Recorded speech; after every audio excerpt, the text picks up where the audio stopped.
సంవత్సరాల తరబడి ఎన్ని మందులు వాడినా మీ మోకాల నొప్పులు తగ్గట్లేదా? ప్రాణ పెయిన్ క్లినిక్ లో అత్యాధునిక చికిత్స. నమస్కారం శశికాంత్ గారు. నమస్కారం సార్ నారాజ్ గారు. డొమెస్టిక్ వైలెన్స్ అంటే మనం ఒకప్పుడు అంటే చాలా మందికి తెలిసినటువంటిది భార్యాభర్తలు కొట్టుకునే దాని మీద ఎక్కువ చూస్తూ ఉంటాం. బట్ ఇవాళ ఏంటంటే కొన్ని సంఘటనలు మనం చూస్తే సంబంధం లేదండి, కోడళ్ళు కూడా అత్తను కొడుతున్న పరిస్థితి మనం చూస్తూ ఉన్నాం. వెరీ రీసెంట్ వైరల్ వీడియో ఒకటి మనం చూస్తున్నాము కేరళది. ఏంటి సార్ అంటే జరిగిన వాస్తవ కోణాలు ఏంటి, మీకు తెలిసినటువంటి వాస్తవ కోణాలు ఏంటి? అటువంటి విషయాల్లో అంటే ప్రతి ఇంట్లో చెప్పుకోకుండానే బాధపడుతున్నటువంటి అత్త క్యారెక్టర్లు చాలామంది ఉన్నారు. పర్ఫెక్ట్ అండి.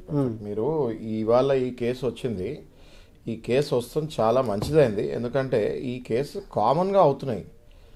ఈ అత్తలు ఎవరైతే అత్తగారులు ఉన్నారో ముసలి వాళ్ళు పెద్దవాళ్ళు బయటకు చెప్పుకోలేక కక్కలేక మింగలేక ఏడుస్తున్నారు. ఓకే, ఈ కేసులో జరిగింది ఏంటి అంటే బేసిక్గా కేరళలో కొల్లం అనే ఒక డిస్ట్రిక్ట్లో 80 years ముసలామ మంచం మీద కూర్చొని ఉంది. అక్కడికి మనవడో ఒక మనవరాలు అనుకుందాము, మనవరాలు వచ్చి అక్కడి నుంచి ఏదో మాట్లాడుతుంది మనవరాలతోటి. అంతట్లో కోడలు వచ్చి ఆ మనవరాలను అక్కడి నుంచి ఎల్లగొట్టి ఈ ముసలామని మంచం మీద నుంచి తోసేస్తాం జరిగింది. ఆ ముసలామ తుల్లి ముందుకి పడింది. అందులో ఆమె పోయేది కూడా లక్కీగా బతికిందమ్మా.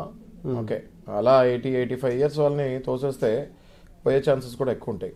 చాలా దుర్మార్గంగా చాలా అరాచకం జరుగుతుంది కోడళ్ళతోటి ఇవాళ రేపు. Okay, somewhere it has to stop అండి. ఇప్పుడు ఎలా అవుతాయి డొమెస్టిక్ వైలెన్స్లో, మీరు కరెక్ట్ పాయింట్ తీశారు. డొమెస్టిక్ వైలెన్స్లో ఎలా అవుతాయి, కోడళ్ళు ఇంతకుముందు అత్తగారి మీద లేకపోతే హస్బెండ్ మీద రిలేటివ్స్ మీద వేసేదో sections, now today it is applicable to very clearly against any women. అసలు డొమెస్టిక్ వైలెన్స్ చట్టం తీసింది ఓన్లీ కోడలకు కాదండి, ఆ చట్టం తీసింది ఇంట్లో ఉన్న మహిళలకి. డొమెస్టిక్ వైలెన్స్ ఒక అన్న చెల్లిని కొట్టిన, ఒక తండ్రి కూతుర్ని కొట్టిన, ఒక కోడలు అత్తని కొట్టిన, ఒక కొడుకు వాళ్ళ అత్తని కొట్టిన, ఇవన్నీ డొమెస్టిక్ వైలెన్స్ తీసింది ఓన్లీ కోడలకి అన్నది ఒక స్టిగ్మా. ఓకే, అది తీసేయాలి. అందరూ అర్థం చేసుకోవాల్సింది ఏంటంటే ఈ డొమెస్టిక్ వైలెన్స్ యాక్ట్ తీసింది ఆడవాళ్ళ రక్షణకు, కానీ అది కోడళ్ళ రక్షణకు అన్నది అలా తారుమారైంది అది. ఓకే, దయచేసి అందరూ అర్థం చేసుకోండి. Domestic violence is protection for women against cruelty. A women అయినా ఇంట్లో. ఇప్పుడు ఈ విషయం చూడండి మీరు, ఇందులో అంత పెద్ద అమ్మ 80 years ఆమెను అలా తోసేసిందంటే నిర్ధారణంగా, అది ఇంకోటి ఏంటంటే అది కెమెరాలో సేవ్ అయింది. అక్కడ రికార్డింగ్ పెడతాం కూడా జరిగింది. ఎవరు పెడతారండి కెమెరాలో రికార్డింగ్? వాళ్ళ భర్తే పెట్టుంటాడు. ఎందుకంటే అంత క్రూయాలిటీ ఉంది కాబట్టి ఈమెని ప్రూవ్ చేయాలి అన్న ఉద్దేశంతో భర్త పెట్టాడు. నిజంగా ఇవాళ ఆ భర్తకి నేను హ్యాట్స్ ఆఫ్ చెప్తున్నాను. ఎందుకంటే ఇవాళ మొత్తం దేశం మొత్తం పాపులర్ అయింది. ఇది కేరళలో జరిగి కొల్లం డిస్ట్రిక్ట్లో జరిగింది. మొత్తం దేశవ్యాప్తంగా పాపులర్ అయింది. దేశవ్యాప్తంగా 90% ఇళ్లలో అత్తగారులు కోడళ్ళతోటి సఫర్ అవుతున్నారు అన్నది అనాలిసిస్లో వస్తుంది బయటకి. ఇంతకు ముందు అనాదిగా కోడళ్ళు బాధపడ్డారు, కానీ ఇప్పుడు క్లియర్ కట్గా అత్తగారులు బాధపడుతున్నారు. చాలా మంది పెళ్లి చేయాలి, ఇప్పుడు ఈ సహజీవనం వచ్చిందే ఈ పెళ్లి చేయాలనే భయంతో వచ్చింది. సో ఇది అర్థం చేసుకొని దిస్ ఇస్ అబ్సల్యూట్లీ క్రూయల్. ఇంకోటి నాగరాజు గారు, ఈ సందర్భంగా నేను పేరెంట్స్కి, సీనియర్ సిటిజన్స్ ఆఫ్ ఇండియాకి ఒకటి విజ్ఞప్తి, ఒకటి వీళ్ళకి అట్లీస్ట్ చెప్దాం అనుకుంటున్నాను. అదేంటి అంటే దేర్ ఇస్ ఎ యాక్ట్ అండి, 2007లో యాక్ట్ వచ్చింది. అదేంటి అంటే maintenance and welfare of parents and senior citizens act 2007. అందులో బోల్డ్ సెక్షన్లు ఉంటాయి. కొన్ని సెక్షన్స్ ప్రకారము పిల్లలు చూడకపోయినా వాళ్ళ మీద మెయింటెనెన్స్ వేయచ్చు. మనం ఇంత గతంలో మాట్లాడుకున్నాం కొన్ని వీడియోస్లో, అది ఈ సెక్షన్ కిందకే వస్తుంది. ఇలాంటివి జరిగినప్పుడు మనం తరచుగా ఇలా మాట్లాడే అవకాశం దొరుకుతుంది మనకి. ఇలాంటివి పెద్దవాళ్ళు చూసుకొని అత్తగారులు కానీ లేకపోతే మామగారులు కానీ 70 ఏళ్ల పైన పడిన వృద్ధులు కానీ డెఫినెట్గా మా లాంటి లాయర్స్ని అప్రోచ్ అయితే మీకు 100% న్యాయం చేపిస్తాము. మీరు సంపాదన ఉన్నా లేకపోయినా మీ పిల్లలు మిమ్మల్ని చూసుకోవాలి, అది వాళ్ళ రెస్పాన్సిబిలిటీ.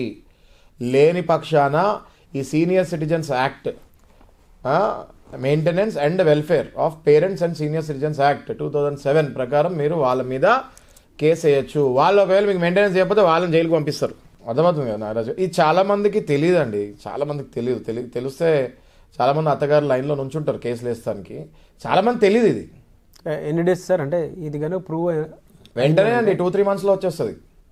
2 to 3 monthsలో వాళ్ళకి మెయింటెనెన్స్ రిలీఫ్ వస్తుంది పెద్దవాళ్ళకి. అదెంత క్రూయల్గా గనక ఒక మనిషిని హింసిస్తూ ఉంటే జనరల్గా ఏ ఏ సెక్షన్స్ వర్తిస్తాయి అంటే ఇంట్లోనే ఇటువంటి క్రూయాలిటీ మనం కనుక చూస్తూ ఉంటే చాలామంది అండి సీనియర్ సిటిజన్స్ అవునండి వాళ్ళ కొంతమంది పిల్లల చేతిలోనే కనీ పెంచినటువంటి పిల్లల చేతుల్లోనే బలైపోతూ ఉన్నారు. వాళ్ళని కొట్టటము తిట్టటము, ఎందుకంటే ఇన్ఫ్లుయెన్స్ అవుతుంది, కోడళ్ళు ఇన్ఫ్లుయెన్స్ ఉండటం వల్ల వాళ్ళు బలైపోతూ ఉన్నారు. కొంతమంది కోడళ్ళు అయితే ఇప్పుడు మనం చూస్తున్నాం కదా, ఈ కేరళ ఇన్సిడెంట్ అనే కాదు, మన తెలుగు రాష్ట్రాల్లో చూసినా కూడా ఎక్కడైనా సరే ఇటువంటి ఇన్సిడెంట్స్ కోకొల్లలు ఉంటాయి. ఇది మాకు కామన్ గా వచ్చే కేసులు. అదే ఇవాళ అది టీవీలో వైరల్ అయింది కాబట్టి మనం డిస్కస్ చేస్తాం. అదే సరే, ఇంత క్రియాలిటీ ఇంట్లోనే ఉన్నప్పుడు ఏ సెక్షన్స్ వర్తిస్తాయి? మేమైతే బేసిక్ గా అత్తగారులకి డొమెస్టిక్ వైలెన్స్ ఫైల్ చేసిన సందర్భాలు ఉన్నాయి. ఈ మధ్యకాలంలో లాస్ట్ 2 months నుంచి కూడా అత్తగారు కోడల పైన డొమెస్టిక్ వైలెన్స్ కేసెస్ ఫైల్ చేస్తాం జరిగింది. అందులోనే కొడుకుకి మెయింటెనెన్స్ అడుగుతాం కూడా జరుగుతుంది. ఓకే, సో అందులోనే మళ్ళీ సపరేట్గా ఎక్కర్లు, అందులోనే మళ్ళీ కొడుకు దగ్గర మెయింటెనెన్స్ అడగచ్చు. ఒకవేళ వీళ్ళకి ఏం పెన్షన్స్ లేకపోతే ఆధారం లేకపోతే అదే యాక్ట్ అత్తగారికి ఇది అప్లై అవుతుంది. మామగారికి ఈ యాక్ట్ అప్లై కాదు కాబట్టి ఈ క్రూయాలిటీ, హరాస్మెంట్ ఇవన్నీ ఐపీసీ కొన్ని సెక్షన్స్ ఉంటాయి.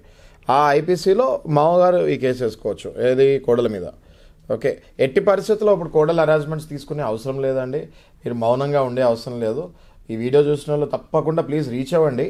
ఖచ్చితంగా మీకు సపోర్ట్ చేస్తాము, హెల్ప్ చేస్తాము. 100% మీ కోడలు బాధ నుంచి వస్తే మిమ్మల్ని బయటకు తీసుకొని వస్తాము. ఆ కోడలకు కూడా కౌన్సిలింగ్ ఇస్తాం. అమ్మా నువ్వు ఒకవేళ ఇది అని ప్రూవ్ అయితే ఎన్ని డేస్ అంటే జైలు శిక్ష కానివ్వండి, నష్టపరిహారం కానివ్వండి? ఇంప్రిజన్మెంట్ అన్నది ఒక పాయింట్ అండి.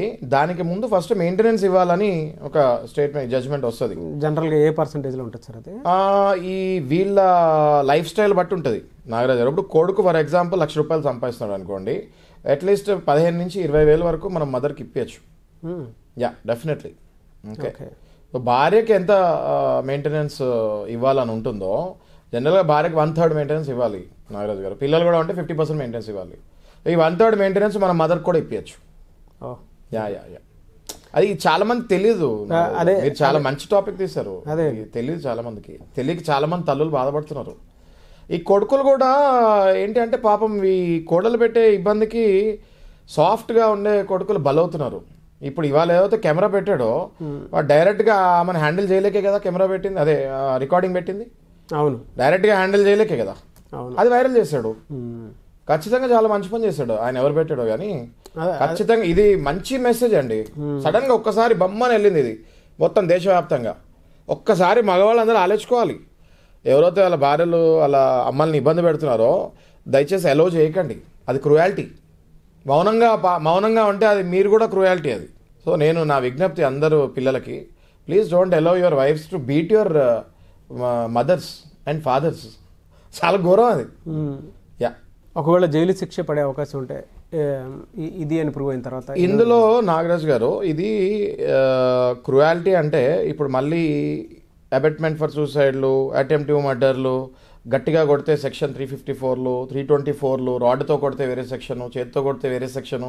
ఇప్పుడు ఇందులో ఆమె తోసేసింది కాబట్టి ఐపీసీ సెక్షన్ ప్రకారం 2 నుంచి 3 సంవత్సరాల వరకు, అంటే ఇట్ ఈస్ ఆల్మోస్ట్ ఆమె పడి ఏమైనా జరిగితే పోయేదమ్మా. ఓకే, 2 నుంచి 3 సంవత్సరాలు శిక్ష పడే అవకాశం ఉంటుంది. Yeah, definitely. అదే రాడ్తో కానీ లేకపోతే హజార్డియస్ ఏదైనా వీళ్ళు వండేటప్పుడు ఏదైనా గరిటలతో కానీ కొడితే అది వేరే సెక్షన్ ఐపీసీలో, అది ఇంకొంచెం సీరియస్ అవుతుంది, అది 5 ఏళ్ళ వరకు వెళ్తుంది. ఓకే, సో ఇలాంటివి అర్థం చేసుకోవాలండి. అర్థం చేసుకొని మీకు మీ అత్తగారులతో పడట్లేదు, చూసుకోలేకపోతారంటే దయచేసి మీ హస్బెండ్స్కి చెప్పి వాళ్ళని మంచి ఓల్డేజ్ హోమ్లో జాయిన్ చేయండి. మీరు హ్యాపీగా ఉండండి. అంతేగాని ఇంట్లో పెట్టుకొని హింస పెడితే ఊరుకోవద్దని నేను అందరూ పెద్దవాళ్ళకి చెప్తున్నాను. ఓకే, ఎస్, అప్రోచ్ అవ్వండి, పోలీస్ స్టేషన్ అప్రోచ్ అవ్వండి. మీకు పోలీస్ స్టేషన్కి వెళ్ళాలంటే ఇబ్బందిగా ఉంటే మా లాంటి అడ్వకేట్స్ని అప్రోచ్ అవ్వండి. డెఫినెట్గా మీకు న్యాయం కల్పిస్తాము. Okay, in fact old age homes మేము అప్పుడప్పుడు కౌన్సిలింగ్ వెళ్తూ ఉంటాము నాగరాజ్ గారు, వెళ్తూ ఉంటాము. వాళ్ళు ఎందుకు వచ్చారు ఏంటి కనుక్కుంటూ ఉంటాము. Lot of research we do. చిన్న ఇది సార్, అంటే చెప్పండి సార్. చాలా మంది ఏమనుకుంటారంటే వీడియో చూసిన తర్వాత అదే ఇది మా ఇంట్లో సమస్య, నేను ఫీల్ అవుతున్నానే, నాకు ఈ విధంగా జరుగుతుంది అనేటువంటి ఆలోచన, ఇది మాదే అని. దాన్ని తీద్దాం. అదే అండి, ఈ వీడియో చూసిన తర్వాత, వైరల్ అయిన తర్వాత, ఇలాంటిది ఒకటి ఉందని తెలిసిన తర్వాత డెఫినెట్ గా మిమ్మల్ని అప్రోచ్ అవ్వాలనుకుంటున్నాను. నేను ఈ వీడియో మీకు చాలా మంచి పాయింట్ ఇది. ఈ వీడియో చూసే పెద్దవాళ్ళకి, తల్లులకి, లేకపోతే అత్తగారులకి చెప్పేది ఏంటి అంటే, ఇది మా ఇంట్లో సమస్య అని మీరు అనుకోకండి.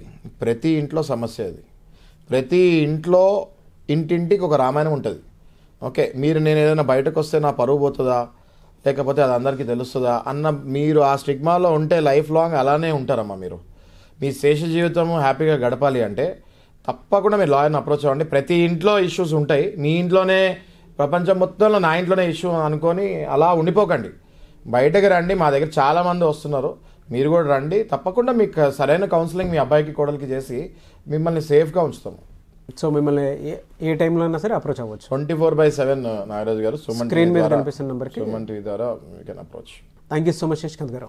Thank you Nagaraju. చూసారు కదండి వీడియో. ఈ వీడియోపై మీ అభిప్రాయం కామెంట్ బాక్స్లో పోస్ట్ చేయండి. ముఖ్యంగా మీరు కనుక మీకు ఏదైనా ఎటువంటి డౌట్స్ ఏదైనా ఉంటే కింద కామెంట్ బాక్స్లో పోస్ట్ చేస్తే దాని మీద కూడా నేను శశికాంత్ గారు వీడియో చేయడం జరుగుతుంది. లేదు సలహాలు సూచనలు ఖచ్చితంగా మేము కావాలనుకుంటున్నాము, స్క్రీన్ మీద కనిపిస్తున్న నెంబర్కి కాల్ ఆర్ మెసేజ్ వాట్సాప్ చేసినా సరే మీరు శశికాంత్ గారి సలహాలు సూచనలు తీసుకోవచ్చు మీరు.